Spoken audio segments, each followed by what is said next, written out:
आज हम चर्चा अरावली विवाद पर करेंगे। इस समय हम चाहे प्रिंट मीडिया देखें, चाहे वह इलेक्ट्रॉनिक मीडिया देखें या हम सोशल मीडिया देखें, हर जगह एक ही चर्चा हो रही है अरावली विवाद की। अब ये होता है कि अरावली विवाद क्या है? इसके बारे में क्या-क्या तथ्य हमें जानना चाहिए? हम प्रतियोगी छात्रों के लिए क्या आवश्यक होता है?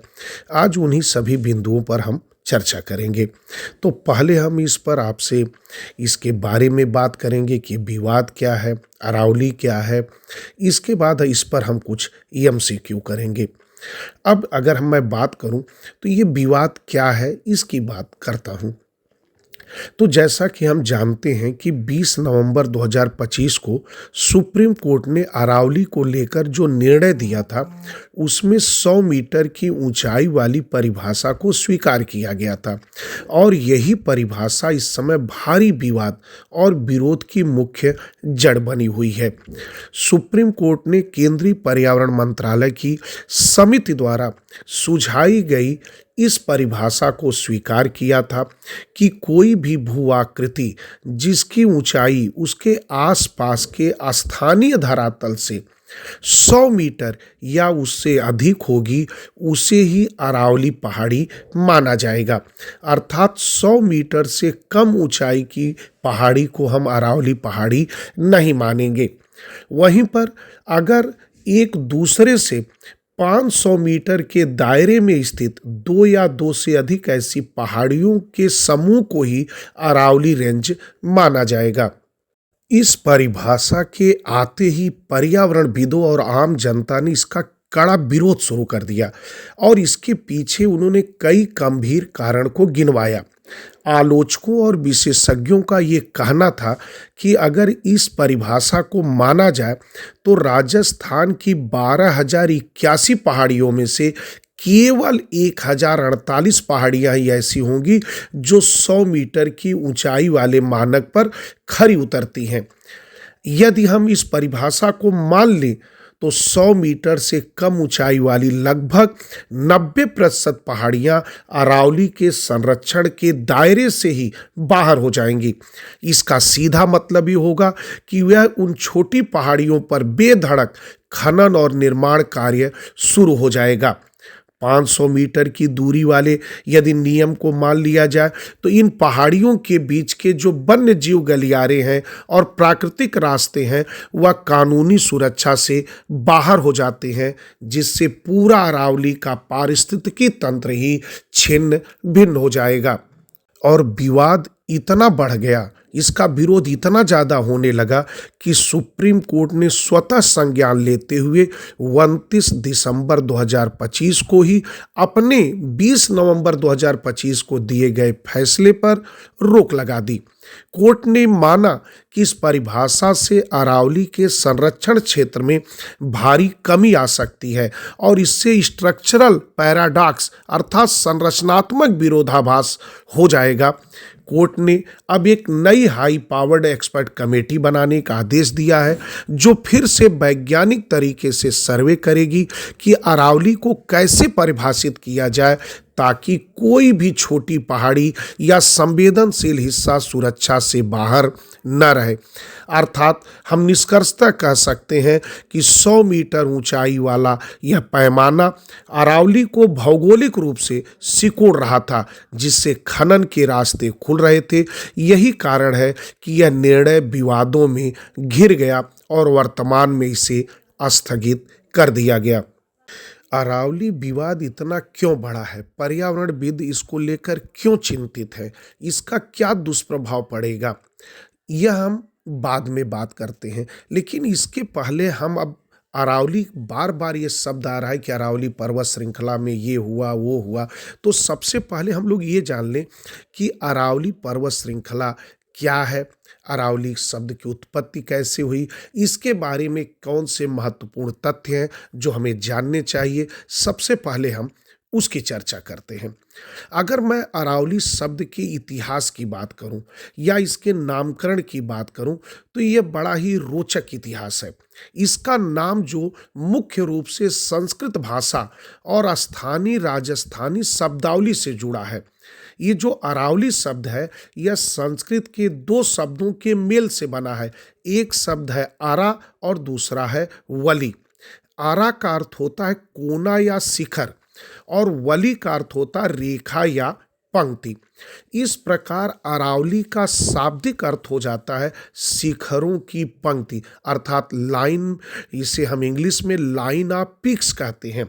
यह नाम इसलिए पड़ा क्योंकि दूर से देखने पर यह पहाड़ियाँ एक सीधी कतार या श्रृंखला की तरह दिखाई देती हैं। वहीं पर अगर राजस्थान के स्थानीय क्षेत्रों, विशेषकर जो मेवाड़ और मारवाड़ क्षेत्र है, उसमें अरावली को आडावल पहाड़ के नाम से जाना जाता है। राजस्थानी भाषा में जो आडा का अर्थ होता है आड़ा या तिरछा। चूंकि यह पर्वतमाला राजस्थान को भौगोलिक रूप से दो भागों में तिरछा काटती है, इसीलिए स्थानीय लोगों ने इसे आडावला के नाम से जानते हैं। यदि हम अब इसके पौराणिक नाम की बात करें तो जो प्राचीन भारतीय ग्रंथ और पुराणों में इस पर्वतमाला का उल्लेख मिलता है। अगर मैं विष्णु पुराण का जिक्र करूं तो इसमें अरावली को परिपत्र कहा गया है। वहीं पर माउंट आबू वाले हिस्से को अर्बुदा देवी के नाम पर अर्बुदाचल भी कहा जाता है।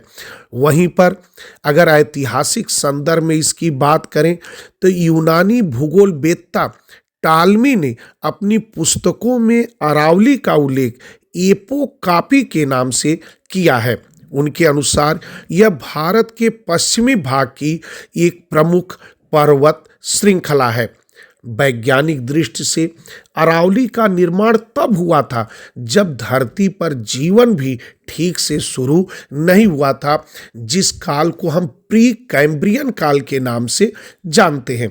उस समय इसकी ऊंचाई हिमालय से भी ज़्यादा रही होगी, लेकिन करोड़ों वर्ष के घिसाव अर्थात अपरदन के कारण यह केवल अवशिष्ट पहाड़ियों के रूप में ही बची है। वहीं पर अगर हम एक इतिहासकार कर्नल जेम्स टॉड की बात करें, जिन्हें राजस्थान के इतिहास का जनक कहा जाता है, अरावली और उसकी सुंदरता से वे बहुत प्रभावित थे। उन्होंने गुरशिखर के बारे में एक बहुत प्रसिद्ध टिप्पणी भी की थी। उन्होंने गुरशिखर को संतों का शिखर कहा था। गुरशिखर पर भगवान विष्णु के अवतार दत्तात्रेय का मंदिर है। प्राचीन काल से ही यहाँ अनेक ऋषि मुनि और संत तपस्या करने आते थे। इसकी ऊंचाई और यहाँ का शांत वातावरण आध्यात्मिक साधना के लिए बहुत ही उपयुक्त है, जिससे कर्नल जेम्स टॉड प्रभावित होकर इस गुरशिखर का नाम संतों का शिखर दिया। कर्नल टॉड जब माउंट आबू की यात्रा पर थे तब वहाँ के मंदिरों, खासकर जो माउंट आबू का दिलवाड़ा का जैन मंदिर है और उसकी चोटियों की ऊंचाई देखकर आश्चर्यचकित रह गए थे। यदि हम अरावली की सबसे ऊंची चोटी अगर गुरशिखर के बारे में बात करें तो यह इसकी ऊंचाई 1722 मीटर है और यह राजस्थान के सिरोही जिले में माउंट आबू में स्थित है। यहाँ से अरावली की पूरी श्रृंखला का हम मनोरम दृश्य देख सकते हैं, जिसे टॉड ने अपनी पुस्तक में इसे बहुत सराहा है। कर्नल जेम्स टॉड ने अपनी यात्रा वृतांतों में अरावली को राजस्थान की रीढ़ की हड्डी भी माना है। अगर हम अरावली पर्वतमाला की बात करें तो यह भारत की सबसे पुरानी पर्वत श्रृंखलाओं में से एक है, जो दिल्ली, हरियाणा, राजस्थान और गुजरात अर्थात 4 राज्यों तक फैली हुई है। लेकिन पिछले कुछ दशकों से यह क्षेत्र गंभीर पर्यावरणीय और कानूनी विवादों का केंद्र बना हुआ है। अब हम यहाँ पर आपसे ये बात करेंगे कि ये अरावली जो विवाद आज चरम पर पहुँचा है, तो निश्चित है कोई भी कार्य एकाएक नहीं होता है, उसके पीछे बहुत से कारण होते हैं जो पीछे से देखे जाते हैं। तो आज हम इसकी पृष्ठभूमि की चर्चा करेंगे कि ये अरावली विवाद कब से शुरू हुआ और इसका क्या कारण था।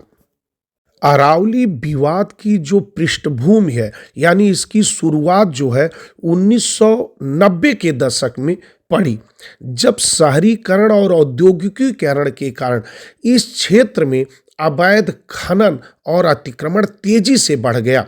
राजस्थान और हरियाणा के जिलों में निर्माण कार्यों के लिए पत्थर और बजरी निकालने हेतु बड़े पैमाने पर अवैध खनन शुरू हुआ। पर्यावरण मंत्रालय ने 1992 में एक अधिसूचना जारी करके अरावली के कुछ हिस्सों में गैर कृषि कार्यों पर रोक लगाई, लेकिन इसका उल्लंघन जारी रहा। विवाद तब और बढ़ गया जब सुप्रीम कोर्ट ने 2002 में हरियाणा के फरीदाबाद में खनन पर रोक लगा दी और बाद में 2009 में पूरे हरियाणा में अरावली क्षेत्र में खनन को प्रतिबंधित कर दिया। और इस तरह वर्तमान में यह विवाद तीन मुख्य बिंदुओं पर टिक गया। पहला तो अवैध निर्माण। गुरुग्राम और फरीदाबाद के अरावली क्षेत्रों में फार्म हाउस और व्यावसायिक इमारतों का अवैध निर्माण एक बड़ा मुद्दा बन गया। हाल ही में सुप्रीम कोर्ट के आदेश पर खोरी गांव जैसे क्षेत्रों में बड़े पैमाने पर तोड़फोड़ की कार्रवाई की गई। हरियाणा सरकार और पर्यावरणविदों के बीच वन भूमि की परिभाषा को लेकर विवाद होता रहा। सरकार अक्सर विकास कार्यों के लिए कुछ हिस्सों को वन क्षेत्र से बाहर रखने की कोशिश करती थी, जिसका पर्यावरण प्रेमी विरोध करते थे। अब हम बात करते हैं कि यदि ये अरावली पर्वतमाला पर इसी तरह अवैध खनन और निर्माण होता रहा तो इसका क्या दुष्प्रभाव पड़ेगा। तो अगर मैं बात करूं तो अरावली पर्वतमाला उत्तर पश्चिम भारत के लिए एक सुरक्षा कवच की तरह काम करती है। यदि इन पहाड़ियों को इसी तरह काटा जाता रहा तो इसके परिणाम विनाशकारी होंगे। अरावली के कटने से होने वाले जो नुकसान है उसे हम बिंदुवार समझने की कोशिश करते हैं। अगर हम पहले बिंदु की बात करें तो जो राजस्थान का थार मरुस्थल है, जो भारत का सबसे बड़ा मरुस्थल है, उस थार मरुस्थल का विस्तार होगा, क्योंकि अरावली एक प्राकृतिक दीवार है जो राजस्थान के थार रेगिस्तान की जो रेतीली हवाएं हैं उसको दिल्ली, हरियाणा और पश्चिमी उत्तर प्रदेश की ओर बढ़ने से रोकती हैं। अगर यदि पहाड़ काट दिया जाएगा तो यह रुकावट खत्म हो जाएगी और जो हमारे इस अरावली के बाद वाले क्षेत्र हरियाणा, दिल्ली, पश्चिमी उत्तर प्रदेश के क्षेत्र, यह उपजाऊ मैदान रेगिस्तान में बदल जाएंगे। वहीं पर अगर दूसरे बिंदु की बात करें तो जल संकट की। अरावली की पहाड़ियां वर्षा जल को सोख कर भूजल को रिचार्ज करती हैं और जो साबरमती, लूनी और बनास जैसी कई छोटी नदियों का जो उद्गम होता है इसी अरावली से होता है। पहाड़ खत्म होने से ये नदियां और जल स्रोत सूख जाएंगे। वहीं पर अगर हम अगले बिंदु की बात करें तो वायु प्रदूषण में भारी वृद्धि हो जाएगी। अरावली, दिल्ली जो यह एनसीआर क्षेत्र के लिए यह अरावली हरे फेफड़ों का काम करती है। पहाड़ कटने और जंगल साफ होने से धूल भरी आंधियां सीधे शहरों में आएंगी, जिससे हमारा वायु प्रदूषण का स्तर यानी AQI एयर क्वालिटी इंडेक्स खतरनाक रूप से बढ़ जाएगा। वहीं पर अगले बिंदु की बात करें तो वन्य जीवों का पलायन और मानव वन्य जीव में संघर्ष की बात कर सकते हैं। अरावली जो है वह तेंदुए, लकड़बग्घों, नीलगाय जैसे कई दुर्लभ जानवरों पक्षियों का घर है। आवास नष्ट होने से यह जानवर भोजन की तलाश में शहरों और बस्तियों का रुख करेंगे। इससे इंसानों और जानवरों के बीच हिंसक टकराव बढ़ेगा। वहीं पर अगले बिंदु की बात करें तो टेम्परेचर में वृद्धि हो जाएगी। जैसे पेड़ और पहाड़ वातावरण को ठंडा रखते हैं, अरावली के विनाश होने से स्थानीय तापमान में ये माना जा रहा है कि 2 डिग्री सेल्सियस से लेकर 3 डिग्री सेल्सियस तक की वृद्धि हो सकती है, जिससे गर्मियों में जो हीट वेव है अर्थात लू का प्रकोप बढ़ जाएगा। वहीं पर अगले बिंदु की बात करें तो हमारा जो वर्षा चक्र है उसमें भी बदलाव हो जाएगा। अरावली की जो होती मानसूनी हवाओं को रोकने और दिशा देने में मदद करती हैं। इन पहाड़ियों के हटने से मानसूनी हवाएं बिना बारिश किए निकल सकती हैं, जिससे पूरे उत्तर भारत में बारिश का संतुलन बिगड़ जाएगा और सूखे की स्थिति पैदा हो जाएगी। वहीं पर अगले बिंदु की अगर बात करें तो प्राकृतिक संसाधनों की अस्थायी क्षति होगी। अरावली दुनिया की सबसे प्राचीन पर्वत श्रेणियों में से एक है। इसकी चट्टानें और खनिज संपदा अद्वितीय हैं। एक बार पहाड़ कट जाने के बाद इन्हें वापस बनाना नामुमकिन है, जो आने वाली पीढ़ियों के लिए एक बड़ा प्राकृतिक नुकसान होगा। अरावली का विनाश केवल पत्थरों का खत्म होना नहीं है, बल्कि यह उत्तर भारत की जलवायु स्थिरता, पानी की उपलब्धता और करोड़ों लोगों के स्वास्थ्य के लिए एक खतरा बना हुआ है। अब हम अंत में ये बात करते हैं कि अरावली का भविष्य क्या है। अभी तक हमने ये अरावली विवाद क्यों हुआ, अरावली है क्या और कब से ये विवाद की उत्पत्ति हुई, इन सभी के बारे में बात की। लेकिन अब हमारे मन में एक प्रश्न उठता है कि इस तरह का जो विवाद हुआ, कोर्ट ने स्टे लगा दिया, अब ये अरावली का भविष्य क्या होगा, अब इसके बारे में जान लें। अरावली का भविष्य वर्तमान में एक बहुत ही महत्वपूर्ण मोड़ पर आकर खड़ा है। 2025 में सुप्रीम कोर्ट के निर्णयों और सरकार की नई परियोजनाओं ने यह तय कर दिया है कि आने वाले समय में अरावली का स्वरूप कैसा होगा।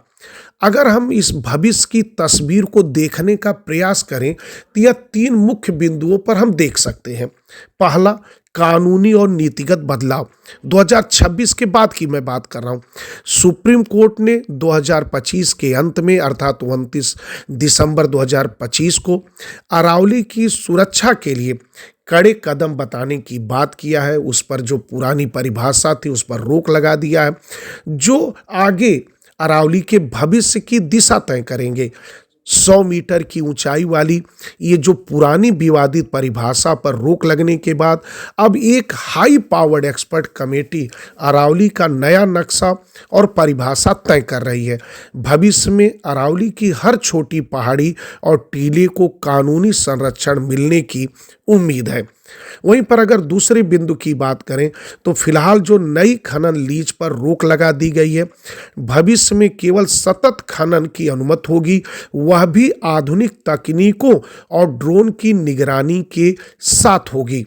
वहीं पर अगर हम बात करें अरावली ग्रीन वॉल प्रोजेक्ट की, सरकार ने अरावली को बचाने के लिए अफ्रीका की ग्रेट ग्रीन वॉल की तर्ज पर ही एक महत्वाकांक्षी योजना शुरू की है। अरावली रेंज के चारों ओर यानी गुजरात से लेकर दिल्ली तक 5 किलोमीटर चौड़ा एक हरा गलियारा विकसित किया जा रहा है। वर्ष 2027 तक लगभग 1.15 मिलियन हेक्टेयर खराब हो चुकी भूमि को फिर से हरा भरा करने का लक्ष्य किया गया है। भारत की प्रतिबद्धता है कि 2030 तक अरावली क्षेत्र की 26 मिलियन हेक्टेयर बंजर भूमि को उपजाऊ और हरा भरा बनाया जाए। इससे रेगिस्तान का दिल्ली की ओर बढ़ना रुक जाएगा। भविष्य में यदि ये योजनाएं सफल होती हैं तो हम निम्नलिखित बदलाव देखने को प्राप्त कर सकते हैं। एक तो वाटर लेवल में सुधार होगा, पहाड़ियों के पुनरुद्धार और पौधारोपण से गुरुग्राम, फरीदाबाद, दिल्ली, एनसीआर का जो वाटर लेवल नीचे गिर रहा है वह फिर से ऊपर आने लगेगा।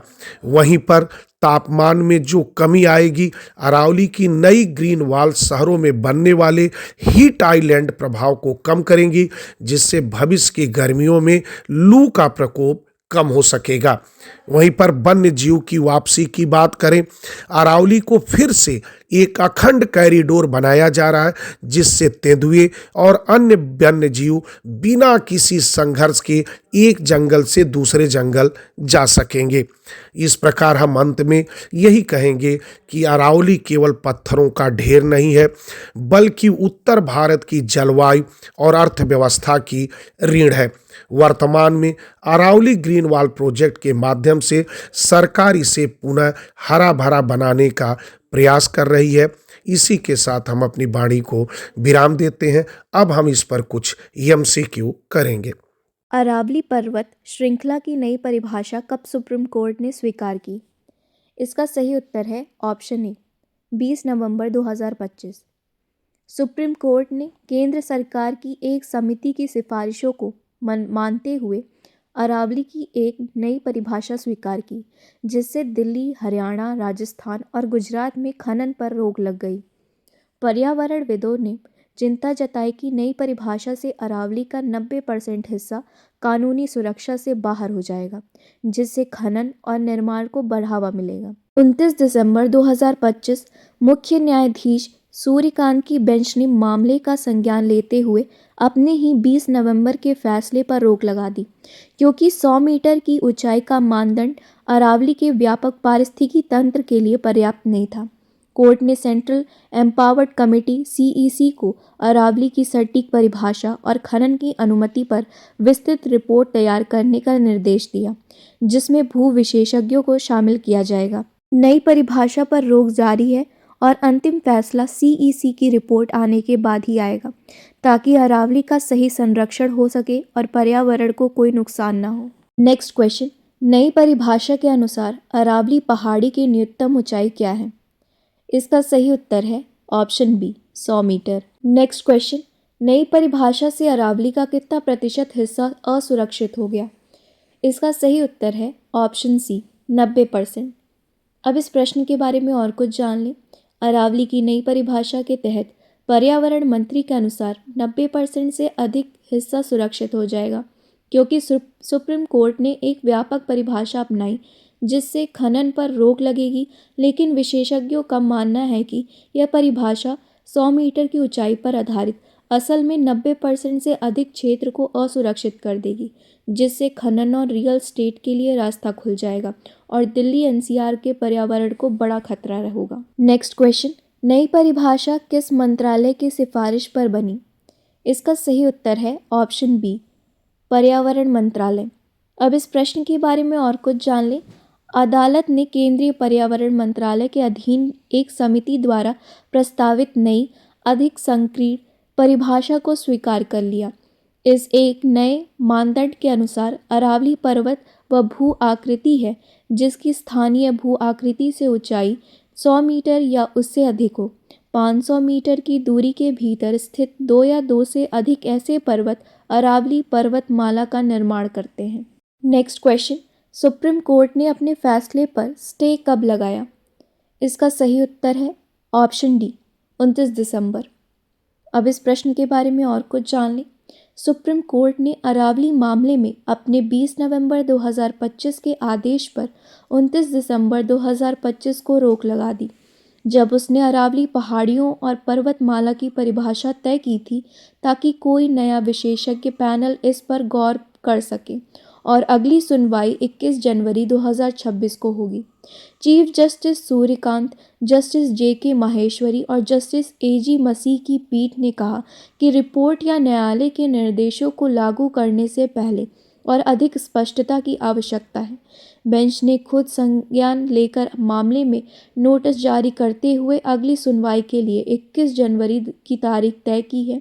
इस दौरान सुप्रीम कोर्ट ने कहा कि हम यह आवश्यक समझते हैं कि समिति द्वारा प्रस्तुत सिफारिशों को तथा 20 नवंबर 2025 के निर्णय में इस न्यायालय द्वारा किए गए निष्कर्षों और निर्देशों को फिलहाल स्थगित रखा जाए। नेक्स्ट क्वेश्चन, अरावली रेंज की नई परिभाषा के अनुसार 2 पहाड़ियों के बीच कितनी दूरी पर उन्हें एक रेंज माना जाएगा? इसका सही उत्तर है ऑप्शन बी, 500 मीटर। अब इस प्रश्न के बारे में और कुछ जान लें। अरावली की परिभाषा एक भू आकृति है जो आसपास के इलाके से कम 100 मीटर ऊंचाई हो और अरावली पर्वतमाला ऐसे 2 या 2 से अधिक पहाड़ियों का समूह है जो 500 मीटर के दायरे में हो, जिसे हाल ही में सुप्रीम कोर्ट ने परिभाषित किया है। यह भारत की सबसे पुरानी पर्वत श्रृंखला है जो उत्तर पश्चिम में फैली हुई है और मरुस्थलीकरण को रोकने में महत्वपूर्ण भूमिका निभाती है। नेक्स्ट क्वेश्चन, अरावली निर्माण नियम कब बदले गए? इसका सही उत्तर है ऑप्शन बी, नवंबर 2025। नेक्स्ट क्वेश्चन, अरावली विवाद पर सबसे पहले किस राज्य में राजनीतिक टकराव हुआ? इसका सही उत्तर है ऑप्शन बी, राजस्थान। अब इस प्रश्न के बारे में और कुछ जान लें। अरावली पर्वतमाला भारत के सबसे पुराने पहाड़ों में से एक है और यह गुजरात में शुरू होकर राजस्थान, हरियाणा और दिल्ली तक फैली हुई है। लेकिन इसका सबसे बड़ा और मुख्य भाग राजस्थान राज्य में है और यहीं से यह दक्षिण पश्चिम दिशा में आगे बढ़ती है, जो इसे राजस्थान में सबसे प्रमुख बनाते हैं। नेक्स्ट क्वेश्चन, अरावली पर्वत श्रृंखला की औसत ऊंचाई कितनी है? इसका सही उत्तर है option A, 450 metre. Next question, Aravalli को थार रेगिस्तान के विस्तार से रोकने वाला क्या कहा जाता है? इसका सही उत्तर है ऑप्शन ए, ग्रीन बैरियर। अब इस प्रश्न के बारे में और कुछ जान लें। अरावली को थार मरुस्थल को रोकने के कारण उत्तर भारत की ग्रीन वॉल यानी green wall of north India या प्राकृतिक दीवार यानी नेचुरल बैरियर कहा जाता है, क्योंकि यह थार से आने वाली धूल भरी हवाओं और रेत को रोककर मरुस्थलीकरण यानी डिजर्टिफिकेशन को दिल्ली, हरियाणा और पश्चिमी उत्तर प्रदेश जैसे क्षेत्रों में फैलने से रोकती है, जिससे वायु प्रदूषण और पानी के संकट को नियंत्रित करने में मदद मिलती है।